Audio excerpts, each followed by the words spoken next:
ഞാനിന്നൊരു video കണ്ടു. യൂട്യൂബിലാണ് കണ്ടത്. അപ്പോൾ ആ വീഡിയോയുടെ തംബ്നെയിൽ ഇങ്ങനെയായിരുന്നു: രഹനയുടെ നില അതീവ ഗുരുതരം. നമുക്കെല്ലാവർക്കും അറിയാം, കുറേ നാളുകൾക്ക് മുമ്പ് മരണപ്പെട്ടു പോയ കലാഭവൻ നവാസ്, അദ്ദേഹത്തിൻ്റെ ഭാര്യയായിട്ടുള്ള രഹനയെക്കുറിച്ചാണ് ഈ വീഡിയോയിൽ പറഞ്ഞു വെക്കുന്നത്. അപ്പോൾ അത്തരമൊരു തംബ്നെയിലുമായി ബന്ധപ്പെട്ടുകൊണ്ട് ആ ഒരു വീഡിയോ കണ്ടപ്പോൾ സ്വാഭാവികമെന്നോണം എന്തായിരിക്കും ആ സഹോദരിക്ക് സംഭവിച്ചിട്ടുണ്ടാവുക എന്നുള്ള ആ ഒരു ഇത് മനസ്സിലാക്കാൻ വേണ്ടി ഞാൻ ആ വീഡിയോ ഒന്ന് പ്ലേ ചെയ്ത് കാണുകയായിരുന്നു. ആ വീഡിയോയിൽ കലാഭവൻ നവാസിൻ്റെ ഭാര്യയായ രഹനയ്ക്ക് സംഭവിച്ച ആ ഗുരുതരമായ അതീവ ഗുരുതരാവസ്ഥ എന്താണെന്നറിയണ്ടേ? കണ്ടു നോക്കൂ. ഓരോ മതങ്ങൾക്കും വ്യത്യസ്തമായ ആചാരങ്ങളാണുള്ളത്. ജനനം മുതൽ മരണം വരെയുള്ള മനുഷ്യ ജീവിതത്തിലെ ഓരോ ഘട്ടങ്ങളിലുമുള്ള ആചാര അനുഷ്ഠാനങ്ങളും മുറ തെറ്റാതെയാണ് നോക്കുന്നവർ ഇന്നുമുണ്ട്. കലാഭവൻ നവാസും കുടുംബവും അങ്ങനെയുള്ളവർ തന്നെയായിരുന്നു. നോമ്പുകാലത്തടക്കം കൃത്യമായി നോമ്പ് നോറ്റ് വ്രതം അനുഷ്ഠിച്ചിരുന്ന ആളായിരുന്നു കലാഭവൻ നവാസും കുടുംബവും. ആ മതാചാരങ്ങളെല്ലാം അദ്ദേഹത്തിന്റെ മരണശേഷവും മുറ തെറ്റാതെ തന്നെ പിന്തുടരുകയാണ് കുടുംബാംഗങ്ങൾ. അപ്പോൾ അതിനകത്ത് പറഞ്ഞു വെക്കുന്നത് കലാഭവൻ നവാസ് മതപരമായി കൊണ്ട് നല്ല രീതിയിലൊക്കെ ജീവിക്കുന്ന വ്യക്തിയാണ്, മതപരമായ കാര്യങ്ങളൊക്കെ അനുസരിച്ചുകൊണ്ട് ജീവിക്കുന്ന വ്യക്തി എന്നൊക്കെയാണ് അതിൽ പറഞ്ഞു വെക്കുന്നത്.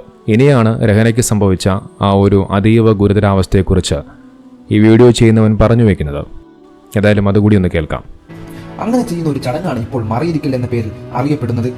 മുസ്ലിം വനിതാ സംരക്ഷണ നിയമപ്രകാരം ഭർത്താവിന്റെ മരണശേഷമോ വിവാഹമോചന ശേഷമോ ഒക്കെ മുസ്ലിം സ്ത്രീകൾ അനുഷ്ഠിക്കേണ്ടതാണ് ഈ മറിയിരിക്കൽ എന്ന് പറയുന്ന ചടങ്ങ്. കണ്ടില്ലേ, ഇതാണ് രഹന എന്ന് പറയുന്ന സഹോദരിക്ക് സംഭവിച്ച അതീവ ഗുരുതരമായ അവസ്ഥ. നമുക്ക് ഈ വീഡിയോ ചെയ്തവന് ലേശം ഉളുപ്പുണ്ടോ? ഞാൻ അങ്ങനെ ചോദിക്കുകയുള്ളൂ. ലേശമെങ്കിലും ഉളുപ്പുണ്ടോ? നമുക്ക് എന്ത് തെമ്മാടിത്തരമാണ് ഈ കാണിച്ചു വെക്കുന്നത്? നമുക്ക് ആ സഹോദരി അതീവ ഗുരുതരാവസ്ഥയിൽ എന്ന് പറഞ്ഞുകൊണ്ട് ഒരു തംബ്നെയിൽ കൊടുത്തുകൊണ്ട് ആ വീഡിയോയിൽ പറയുന്നത് ഭർത്താവ് മരണപ്പെട്ടു പോയ ഭാര്യമാർ ഇസ്ലാമിലിരിക്കുന്ന ഇദ്ദ എന്ന് പറയുന്ന ഒരു വിഷയത്തെക്കുറിച്ചാണ് ഈ വീഡിയോ ചെയ്യുന്നവൻ പറഞ്ഞു വെക്കുന്നത്. നമുക്ക് വ്യൂസിനും റീച്ചിനും വേണ്ടി എന്തൊക്കെ തോന്നിവാസങ്ങളാണ് കാണിച്ചു കൂട്ടുന്നത്. നമുക്ക് പല ആളുകളും വീഡിയോയ്ക്ക് റീച്ച് കിട്ടാൻ വേണ്ടി പല തംബ്നെയിലും കൊടുക്കാറുണ്ട്, ഇല്ല എന്ന് പറയുന്നില്ല. പക്ഷേ ഇതൊക്കെ വല്ലാത്ത മോശമായ പ്രവർത്തനമാണ്. ഇങ്ങനെയൊക്കെയാണ് ഒരു തംബ്നെയിൽ കൊടുക്കേണ്ടത്. നമുക്ക് ആ സഹോദരിയുടെ ഒരു മാനസികാവസ്ഥ നിങ്ങളൊന്ന് ആലോചിച്ച് നോക്കൂ. ഭർത്താവ് മരണപ്പെട്ടു പോയ ഒരു സഹോദരിയെക്കുറിച്ചാണ് ഇങ്ങനെയൊക്കെ തംബ്നെയിൽ കൊടുത്തുകൊണ്ട് പറഞ്ഞു വെക്കുന്നത്.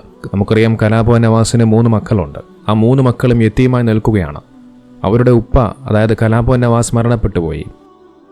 തൻ്റെ ഭർത്താവിനെ കുറിച്ചോർത്ത്, മക്കളുടെ ഭാവിയെക്കുറിച്ചോർത്ത് സങ്കടപ്പെട്ടിരിക്കുന്ന ആ സഹോദരി, അവരെക്കുറിച്ചാണ് ഇത്തരത്തിൽ മോശമായ തംബ്നെയിൽ, അതായത് അതീവ ഗുരുതരാവസ്ഥയിലാണെന്നൊക്കെ പറഞ്ഞുകൊണ്ട് വീഡിയോകൾ ഇങ്ങനെ തംബ്നെയിൽ കൊടുത്തുകൊണ്ട് ചെയ്തിറക്കുന്നത്. വളരെയധികം മോശമായ ഒരു പ്രവർത്തനമാണിത്. നമുക്കറിയാം, ഇസ്ലാമിൽ വിവാഹമോചനം ചെയ്യപ്പെട്ട സ്ത്രീകൾ, അതോടൊപ്പം ഭർത്താവ് മരണപ്പെട്ടു പോയ സ്ത്രീകൾ ഇദ്ദ ഇരിക്കാറുണ്ട്. അല്ലാഹു സുബ്ഹാനഹു വ തആല വിശുദ്ധ ഖുർആനിലൂടെ പറയുന്നുണ്ട്, നിങ്ങളിൽ ആരെങ്കിലും തങ്ങളുടെ ഭാര്യമാരെ വിട്ടേച്ചുകൊണ്ട് മരണപ്പെടുകയാണെങ്കിൽ അവർ, അതായത് ഭാര്യമാർ, തങ്ങളുടെ കാര്യത്തിൽ 4 മാസവും 10 ദിവസവും കാത്തിരിക്കേണ്ടതാണ്.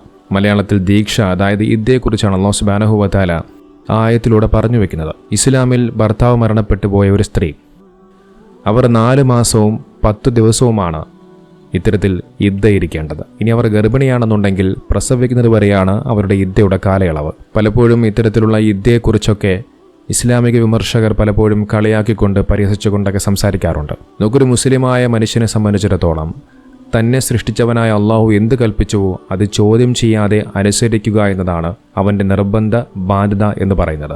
മുസ്ലിം എന്ന പദത്തിൻ്റെ അർത്ഥം തന്നെ അള്ളാഹുവിന് സർവവും സമർപ്പിച്ചവർ, കീഴ്പ്പെട്ടവനെന്നൊക്കെയാണ് അർത്ഥം. സ്വന്തം കേവല യുക്തിക്ക് ഉൾക്കൊണ്ടാലും ഉൾക്കൊള്ളാൻ കഴിഞ്ഞില്ലെങ്കിലും അള്ളാഹുവിൻ്റെ കൽപ്പനകൾ അതേപടി അനുസരിച്ചേ തീരും. ഈ ഇദ്ദയുടെ കാലയളവിൽ വളരെയധികം അത്യാവശ്യ സാഹചര്യങ്ങൾ, അത്യാവശ്യ കാര്യങ്ങൾക്കല്ലാതെ വീട്ടിൽ നിന്നും പുറത്തേക്ക് പോകുവാൻ പാടില്ല. വീട്ടിനകത്ത് സാധാരണ വസ്ത്രങ്ങൾ ധരിച്ച് ആഭരണങ്ങളും സുഗന്ധങ്ങളും മേക്കപ്പുകളും അലങ്കാര വസ്ത്രങ്ങളും ഒഴിവാക്കി 4 മാസവും 10 ദിവസവും അവർ കഴിയേണ്ടതുണ്ട്. അന്യപുരുഷന്മാരുമായി ഇടപെടേണ്ടി വരുമ്പോൾ ഭർത്താവ് ജീവിച്ചിരിക്കുന്ന സാധാരണ കാലഘട്ടത്തിൽ പാലിക്കേണ്ടതായ ഇസ്ലാമിക നിയമങ്ങളല്ലാതെ ഇദ്ദ കാലഘട്ടത്തിൽ പ്രത്യേകിച്ച് അങ്ങനെ മാറ്റം ഒന്നും തന്നെയില്ല. ഇദ്ദ കാലഘട്ടം എന്നത് ഒരു വിധവയെ സംബന്ധിച്ചിടത്തോളം അവളുടെ ഭർത്താവിൻ്റെ വിയോഗത്തിലുള്ള ദുഃഖം കുറയുവാനും മാനസികമായി സാധാരണ നില കൈവരിക്കുവാനുമുള്ള ഒരു സമയമാണ്. ഈ ഇദ്ദ കാലയളവിൽ ആ ഒരു വിധവയെ മറ്റൊരു വിവാഹത്തിന് ആലോചിക്കാനും പാടില്ല. ഈ ഇദ്ദ പൂർത്തിയാകുന്നതുവരെ വിവാഹബന്ധം സ്ഥാപിക്കാൻ നിങ്ങൾ തീരുമാനമെടുക്കരുത്. നിങ്ങളുടെ മനസ്സുകളിലുള്ളത് അള്ളാഹു അറിയുന്നുണ്ട് എന്ന് നിങ്ങൾ മനസ്സിലാക്കുകയും അവരെ നിങ്ങൾ ഭയപ്പെടുകയും ചെയ്യുക എന്ന് അല്ലാഹു സുബ്ഹാനഹു വ തആല വിശുദ്ധ ഖുർആനിലൂടെ പറഞ്ഞു വെക്കുന്നുണ്ട്. അത്തരത്തിൽ ഇസ്ലാമിൽ ഭർത്താവ് മരണപ്പെട്ടു പോയ സ്ത്രീകളിരിക്കുന്ന ഈ ഇദ്ദ എന്ന് പറയുന്ന ഒരു കാര്യത്തെയാണ് അവർക്കെന്തോ വലിയ ഗുരുതരമായ എന്തോ സംഭവിച്ചു എന്നുള്ള രീതിയിൽ തമ്മിലൊക്കെ കൊടുത്തുകൊണ്ട് ആ സഹോദരിയെക്കുറിച്ച് ഇല്ലാത്ത കാര്യങ്ങൾ ആ വീഡിയോ ചെയ്തവൻ പറഞ്ഞു പരത്തുന്നത്. നമുക്ക് കലാഭവൻ നവാസ് മരണപ്പെട്ട സമയത്ത് ഞാൻ അദ്ദേഹത്തെക്കുറിച്ച് 1-2 വീഡിയോകളൊക്കെ ചെയ്തിരുന്നു. അദ്ദേഹം മരണപ്പെടുന്നതിന് മുമ്പ് പറഞ്ഞ കാര്യങ്ങളെക്കുറിച്ചൊക്കെ ഞാനതിൽ പറഞ്ഞിരുന്നു. അദ്ദേഹം ഒരു സിനിമാ നടനായിരുന്നു, ഒരു മിമിക്രി കലാകാരനൊക്കെ ആയിരുന്നു. പക്ഷെ അദ്ദേഹം മരണപ്പെട്ടതിന് ശേഷവും വലിയ രീതിയിലുള്ള ചില കമൻറ്റുകളും ചില പരാമർശങ്ങളും ഒക്കെ ഉണ്ടായി. അദ്ദേഹം സ്വർഗത്തിൽ പോകുമോ, അദ്ദേഹം ഒരു സിനിമാ നടനല്ലേ എന്നൊക്കെയുള്ള പല ചോദ്യങ്ങൾ. നമുക്കൊരു മനുഷ്യൻ സ്വർഗത്തിൽ കടക്കുമോ നരകത്തിൽ കടക്കുമോ എന്ന് നമുക്കാർക്കും പറയാൻ കഴിയില്ല. അത് റബ്ബ് തീരുമാനിക്കുന്നതാണ്, പടച്ചവൻ്റെ തീരുമാനമാണ്. പടച്ചവൻ്റെ തീരുമാനം എങ്ങനെയാകുമെന്നുള്ളതിനെക്കുറിച്ച് നമുക്ക് യാതൊരുവിധ വ്യക്തതയുമില്ല. പടച്ചവൻ്റെ തീരുമാനങ്ങളെ പടപ്പുകൾക്ക് എങ്ങനെയാണ് അറിയാൻ സാധിക്കുക, എങ്ങനെയാണ് പറയാൻ സാധിക്കുക? കലാഭവൻ നവാസ് അദ്ദേഹത്തിൻ്റെ ആ പള്ളി കമ്മിറ്റിയിലെ ഉസ്താദുമാരും അതോടൊപ്പം അവിടെയുള്ള നാട്ടുകാരും അദ്ദേഹത്തെക്കുറിച്ച് നല്ലത് മാത്രമേ അദ്ദേഹത്തെക്കുറിച്ച് പറയാനുള്ളൂ. നല്ലൊരു മനുഷ്യനാണ്, അദ്ദേഹം നല്ലതുപോലെ സഹായിക്കാറുണ്ട്, പള്ളിയിലേക്കൊക്കെ നിസ്കരിക്കാൻ വരാറുണ്ട്. അങ്ങനെ അദ്ദേഹം നല്ല കാര്യങ്ങളോടുകൂടി ദൈവഭയത്തോടുകൂടി ജീവിച്ചിരുന്ന ഒരു മനുഷ്യനാണെന്നാണ് പറഞ്ഞു വെക്കുന്നത്. പക്ഷെ അദ്ദേഹം ഒരു സിനിമാ നടനായതുകൊണ്ട് അദ്ദേഹം നരകത്തിലേ പോകൂ എന്നൊന്നും നമുക്ക് ആർക്കും നിശ്ചയിച്ച് പറയാൻ കഴിയില്ല. ഇതോടൊപ്പം ഞാൻ അദ്ദേഹത്തിൻ്റെ ഒരു വീഡിയോ കൂടി കാണിക്കാം. അതായത് ഇദ്ദേഹത്തിന് ഒരു അപകടം സംഭവിക്കുകയുണ്ടായി. കാറിൽ സഞ്ചരിച്ചുകൊണ്ടിരിക്കുന്ന സമയത്ത് ഒരു അപകടമുണ്ടാവുകയും അതിനെ തുടർന്നുണ്ടായ ഞെട്ടിപ്പിക്കുന്ന അനുഭവത്തെക്കുറിച്ചുമാണ് അദ്ദേഹം അതിൽ പറഞ്ഞു വെക്കുന്നത്. ഏതായാലും ആ വീഡിയോ കൂടി ഞാനത് കാണിക്കാം. ഏകദേശം ഒരു 10 മണിയൊക്കെ ചിലപ്പോൾ കഴിഞ്ഞിട്ടുണ്ടാവും. ആ സമയം മുളങ്കുന്നത്തുകാവ് എന്നൊരു സ്ഥലം ഞാൻ എത്തിയപ്പോൾ പിന്നെ എനിക്കൊന്നും ഓർമ്മയില്ല. എൻ്റെ വണ്ടി ഒരു വളവ് തിരിഞ്ഞ്, മെയിൻ റോഡ് തന്നെയാണ്, വളവ് തിരിഞ്ഞ് ഒരു വീടിൻ്റെ മതിലിൽ ചെന്ന് ഇടിക്കുകയാണ്. ഇടിക്കുന്നൊന്നും ഞാൻ അറിയുന്നില്ല. ഇടിയുടെ ആഘാതത്തിൽ ഞാൻ ഞെട്ടി ഉണരുകയാണ്. ഞാൻ നോക്കുമ്പോൾ ആ വീട്ടിലുള്ള കുറേ ആളുകൾ കരഞ്ഞുകൊണ്ട് ഒച്ച വെച്ച് പുറത്തേക്ക് വരികയാണ്. കാരണം എന്തോ വലിയൊരു അപകടം സംഭവിച്ചു അവർക്ക് തന്നെ മനസ്സിലായിട്ട്.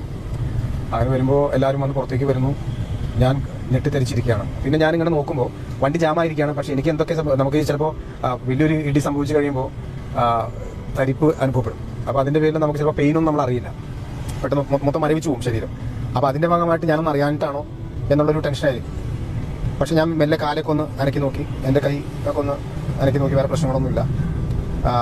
നെറ്റിയൊക്കെ തടവി നോക്കി, അങ്ങനെ ബ്ലഡോ അങ്ങനെ പ്രശ്നങ്ങളൊന്നുമില്ല.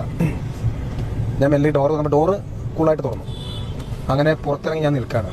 ഞാൻ നോക്കുമ്പോൾ എനിക്ക് യാതൊരു പ്രശ്നങ്ങളും സംഭവിച്ചിട്ടില്ല, ഒരു പോറൽ പോലും സംഭവിച്ചിട്ടില്ല. ഞാൻ പുറത്ത് വന്ന് വണ്ടി നോക്കിക്കഴിഞ്ഞപ്പോൾ ഞെട്ടിപ്പോയി. ആ വണ്ടിയിൽ യാത്ര ചെയ്യുന്ന എത്ര പേരാണോ അവർ മുഴുവൻ മരിച്ചു പോയിട്ടുണ്ടാവും. അതുപോലെ വലിയൊരു അപകടമായിരുന്നു അന്ന് അവിടെ സംഭവിച്ചത്. കാരണം നമുക്ക് വിശ്വസിക്കാൻ കഴിയാത്ത രീതിയിലുള്ള ഒരു രൂപമായിരുന്നു വണ്ടിയുടെ.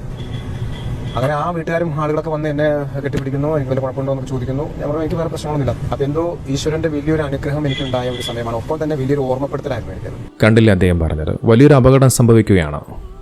ആ അപകടം കാറ് വരെ പൊട്ടിപ്പൊളിഞ്ഞ് തകർന്ന് തരിപ്പണമായി മാറുന്നു.